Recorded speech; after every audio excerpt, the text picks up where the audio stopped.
जय सिया राम। आपके अपने चैनल धार्मिक कथाएं में एक बार फिर से आप सभी का बहुत बहुत स्वागत है। आज की अपनी इस वीडियो के माध्यम से मैं आप लोगों को काशी के महात्म्य का वर्णन करूंगी और भगवान शिव की यह पावन पवित्र नगरी की उत्पत्ति कैसे हुई इस बात का भी वर्णन करूंगी। तो वीडियो को पूरा देखें। वीडियो यदि पसंद आए तो कृपया लाइक करें और मेरे चैनल को सब्सक्राइब करें, साथ ही बेल आइकन को भी प्रेस कर दें ताकि मेरी वीडियोस के नोटिफिकेशन आप सभी को मिलते रहें।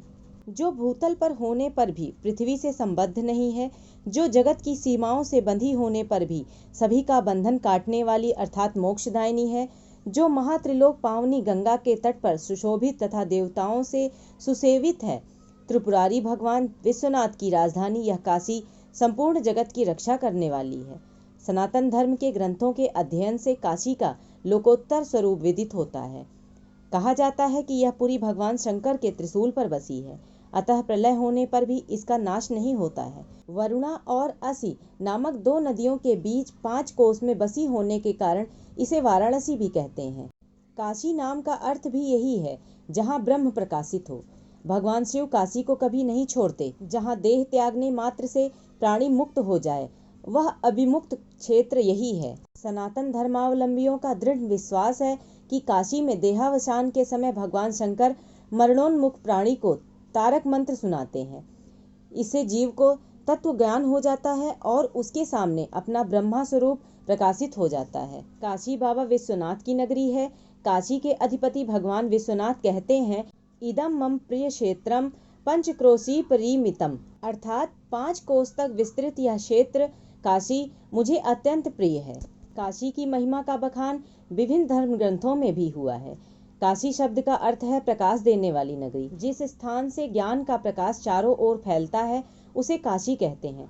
मुक्तिदायिनी काशी की यात्रा, यहाँ निवास और मरण तथा दाह संस्कार का सौभाग्य पूर्व जन्मों के पुण्यों के प्रताप तथा बाबा विश्वनाथ की कृपा से ही प्राप्त होता है।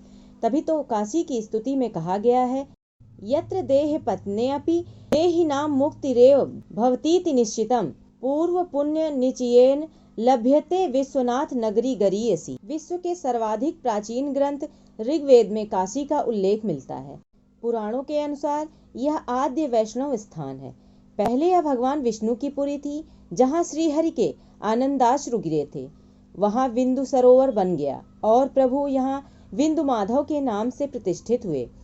ऐसी एक कथा है कि जब भगवान शंकर ने क्रुद्ध होकर ब्रह्मा जी का 5वां सिर काट दिया तो वह उनके करतल से चिपक गया। 12 वर्षों तक अनेक तीर्थों में भ्रमण करने पर भी वह सिर उनसे अलग नहीं हुआ, किंतु जैसे ही उन्होंने काशी की सीमा में प्रारंभ किया, ब्रह्म हत्या ने उनका पीछा छोड़ दिया और वह कपाल भी अलग हो गया। जहाँ यह घटना घटी वह स्थान कपाल मोचन तीर्थ कहलाया। महादेव को काशी इतनी अच्छी लगी कि उन्होंने इस पावन पुरी को विष्णु जी से अपने नित्य आवास के लिए मांग लिया। तब से काशी उनका निवास स्थान बन गया। हरिवंश पुराण के अनुसार काशी को बसाने वाले भारतवंशी राजा कास थे। कुछ विद्वानों के मत से काशी वैदिक काल से ही पूर्व की नगरी है। शिव की उपासना का प्राचीनतम केंद्र होने के कारण ही इस धारणा का जन्म हुआ जान पड़ता है, क्योंकि सामान्य रूप से शिवोपासना को पूर्व वैदिक कालीन माना जाता है। वैसे काशी जनपद के निवासियों का सर्वप्रथम उल्लेख हमें अथर्ववेद की पैपलाद संहिता में मिलता है। शुक्ल यजुर्वेद के शतपथ ब्राह्मण में काशीराज धृतराष्ट्र का उल्लेख है, जिसे शतानिक सत्राजित ने पराजित किया था। बृहदारण्यकोपनिषद में काशीराज अजातशत्रु का भी उल्लेख है। कौशिक की उपनिषद और बौधायन स्रोत सूत्र में काशी और विदेह तथा गोपथ ब्राह्मण में काशी और कोसल जनपदों का साथ साथ वर्णन है। इसी प्रकार काशी, कोसल और विदेह के सामान्य पुरोहित जलजातुकर्ण का नाम सांख्यायन स्रोत सूत्र में प्राप्य है। काशी जनपद की प्राचीनता तथा इसकी स्थिति इन उपयुक्त उल्लेखों से स्पष्ट होती है। वाल्मीकि रामायण में सुग्रीव द्वारा वानर सेना को पूर्व दिशा की ओर भेजे जाने के संदर्भ में काशी और कोसल जनपद के निवासियों का उल्लेख भी है।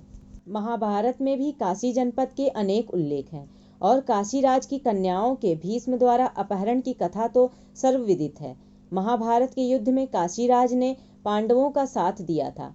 बौद्ध काल में गौतम बुद्ध के जन्म के पूर्व तथा उनके समय में काशी को बहुत प्रसिद्धि प्राप्त हो चुकी थी। अंगुत्तर निकाय में काशी की भारत के 16 महाजनपदों में गणना की गई है। जातक कथाओं में काशी जनपद का अनेक बार उल्लेख आया है, जिससे ज्ञात होता है कि काशी उस समय विद्या तथा व्यापार दोनों का ही केंद्र थी। अक्ति जातक में बोधिसत्व के 16 वर्ष की आयु में वहां जाकर विद्या ग्रहण करने का उल्लेख है। खंडहाल जातक में काशी के सुंदर और मूल्यवान रेशमी कपड़ों का वर्णन है। भीमसेन जातक में यहाँ के उत्तम सुगंधित द्रव्यों का भी उल्लेख है। जातक कथाओं से स्पष्ट है कि बुद्ध पूर्व काल में काशी देश पर ब्रह्मदत्त नाम के राजकुल का बहुत दिनों तक राज्य रहा। इन कहानियों से यह भी प्रकट है कि काशीनार नाम के अतिरिक्त एक देश का जनपद का नाम भी था। उसका दूसरा नाम नगर नाम वाराणसी और कालांतर में काशी और वाराणसी ये दोनों अभिधान समानार्थक हो गए। काशी और वहां प्रचलित शिवोपासना का उल्लेख महाभारत में भी है। एक कथा के अनुसार महाराज सुदेव के पुत्र राजा दिवोदास ने गंगा तट पर वाराणसी नगर बसाया था। एक बार भगवान शंकर ने देखा कि पार्वती जी को अपने मायके हिमालय क्षेत्र में रहने में संकोच होता है, तो उन्होंने किसी दूसरे सिद्ध क्षेत्र में रहने का विचार बनाया। उन्हें काशी अति प्रिय लगी, वे यहाँ आ गए। भगवान शिव के सानिध्य में रहने की इच्छा से देवता भी काशी में रहने लगे। राजा दिवोदास अपनी राजधानी काशी का आधिपत्य खो जाने से बड़े दुखी हुए। उन्होंने कठोर तपस्या करके ब्रह्मा जी से वरदान मांगा। देवता देवलोक में रहे, भूलोक मनुष्यों के लिए रहे। सृष्टिकर्ता ने एवमस्तु कह दिया। इसके फलस्वरूप भगवान शंकर और देवगणों को काशी छोड़ने के लिए विवश होना पड़ा। शिव जी मंदराचल पर्वत पर चले गए, परंतु काशी से उनका मोह कम नहीं हुआ। महादेव को उनकी प्रिय काशी में पुनः बसाने के उद्देश्य से 64 योगिनियों, सूर्यदेव, ब्रह्मा जी और नारायण ने बड़ा प्रयास किया। गणेश जी के सहयोग से अंततोगत्वा यह अभियान सफल हुआ। ज्ञानोपदास पाकर राजा दिवोदास विरक्त हो गए। उन्होंने स्वयं एक शिवलिंग की रचना करके उसकी अर्चना की और बाद में वे दिव्य विमान पर बैठकर शिवलोक चले गए। महादेव काशी वापस आ गए। काशी का इतना महात्म्य है कि सबसे बड़े पुराण स्कंद महापुराण में काशी खंड के नाम से एक विस्तृत पृथक विभाग भी है। इस पुरी के 12 प्रसिद्ध नाम काशी, वाराणसी, अभिमुक्त क्षेत्र, आनंद कानन, महाश्मशान, रुद्रावास, काशिका, तपस्थली, मुक्ति भूमि, शिवपुरी, त्रिपुरारी राजनगरी और विश्वनाथ नगरी है। आज की अपनी इस वीडियो को मैं यहीं समाप्त कर रही हूँ, क्योंकि इस मुक्तिदायिनी काशी के महात्म्य का वर्णन कुछ शब्दों में और कुछ मिनट की वीडियो में कर पाना असंभव है। इसके महात्म्य का वर्णन प्राणी मात्र के लिए संभव नहीं है, परंतु अपनी इस छोटी सी वीडियो के माध्यम से मैंने काशी के महात्म्य का वर्णन करने का प्रयास किया है। तो आशा करती हूँ आप लोगों को यह वीडियो अवश्य ही पसंद आई होगी। यदि वीडियो पसंद आई हो तो कृपया लाइक करें और कमेंट बॉक्स में काशी के अधिपति बाबा विश्वनाथ का नाम भी अवश्य लीजिएगा। धन्यवाद।